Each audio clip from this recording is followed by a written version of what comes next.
Hi everyone, now we are diving into three core agile testing methodologies: test-driven development or TDD, behavior-driven development (BDD), and acceptance testing-driven development (ATDD). Each of these methodologies helps agile teams focus on quality and collaboration, but they differ in approach, objectives, and who's involved in each testing phase. Agile testing aims to integrate testing throughout the software development lifecycle to improve efficiency and deliver more reliable software. These methodologies, TDD, BDD, and ATDD, all take slightly different paths, but ultimately lead to better quality software and more effective communication among teams. Let's explore these methods individually, starting with TDD. So, test-driven development is a methodology where developers write tests before the code itself. It's based on a red-green refactor cycle, where the developer writes a test that fails, codes just enough to pass it, and then refines the code to improve its quality. One of the key benefits of TDD is that it promotes clean, modular code because the focus on unit tests forces developers to work in small, manageable increments. TDD is great for spotting issues early, which makes it effective for complex projects with frequent code changes. However, it can be time-consuming, and there's often a learning curve to write effective unit tests before any functionality is implemented. And behavior-driven development, or BDD, builds on TDD's principles, but shifts the focus from the developer's perspective to the user's perspective. BDD often uses a structured, human-readable syntax called Gherkin, which allows all team members, including non-technical stakeholders, to understand or contribute to test cases. A typical BDD scenario might read: given a user is on the login page where they enter valid credentials, then they should be redirected to the dashboard. One of BDD's key strengths is that it improves communication across the team.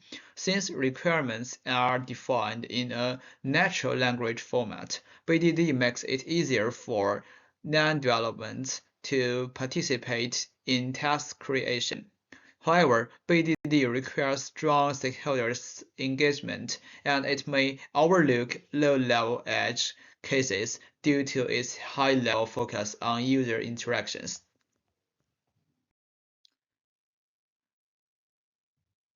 Acceptance test-driven development, or ATDD, is similar to BDD, but places even greater emphasis on collaboration between developers, testers, and business stakeholders from the outside. With ATDD, acceptance criteria are written as tests even before any code is developed, focusing on the end user's acceptance of each features. This method helps teams all log in on what done ready means for each feature. ATDD is highly effective in ensuring that the product meets users' expectations and business needs. It encourages early detections of potential issues as the team clearly understands acceptance criteria. Like BDD, ATDD relies heavily on collaboration and clear communication. However, it can be challenging if stakeholders aren't fully available to contribute. Now, let's compare TDD, BDD, and ATDD. Approach to writing tests. TDD involves writing tests based on code requirements, while BDD and ATDD write tests based on behavior and acceptance criteria, respectively. And TDD is primarily driven by developers with limited stakeholders input.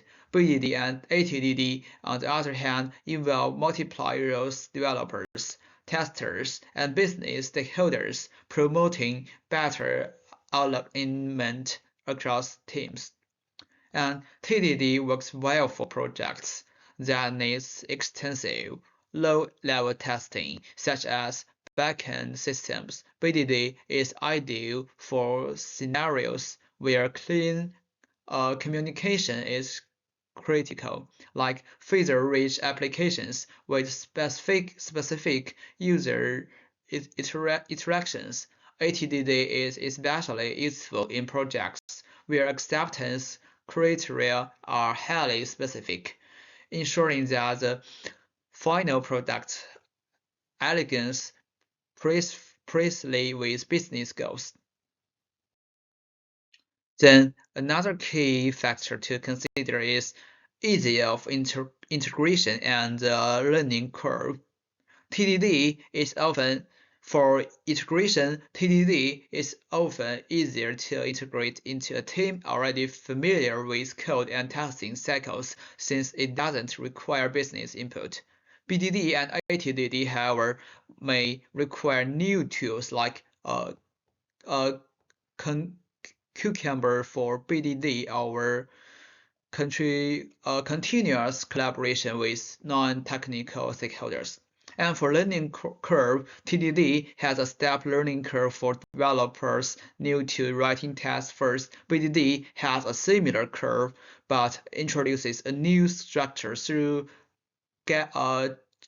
Gherkin, which may be by new for someone. ATDD's learning curve largely depends on collaboration skills and the team's ability to define precise acceptance criteria. These considerations can impact the team's ability to adopt each methodology effectively and can influence how long it takes to start seeing real benefits from each approach. Then let's look at where each methodology is most effective.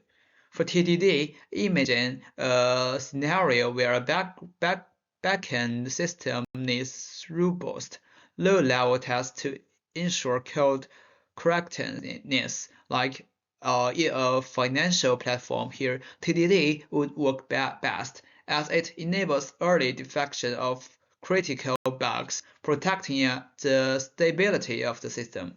And for BDD, a mobile app with complex user interactions, such as an e-commerce app, would benefit from BDD. In this case, understanding user behaviors, adding items to a cart, checking out, and something else ensures that the app behaves intuitively for users.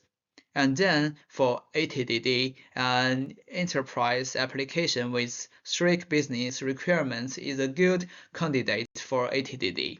Since acceptance tests are defined early, ATDD would ensure that each feature aligns perfectly with business needs, minimizing the chance of rework later in development. Then, in conclusion, each of these agile testing methodologies provides unique advantages for different types of projects. For TDD, emphasizes low-level tests, which are great for maintaining clean, well-structured code. And for BDD, focuses on defining behavior in user-friendly terms, fostering stronger collaboration. And last, for ATDD, certains around business-driven acceptance criteria, ensuring that each feature meets end-user expectations from the beginning. By understanding these differences, teams can choose the right testing methodology to suit their project's goals and the strengths of their team. Whether when your focus is is on technical correctness, behavior, or end-user acceptance. Adopting a structured, agile testing approach will ultimately lead to a more reliable and effective software development process. Thank you.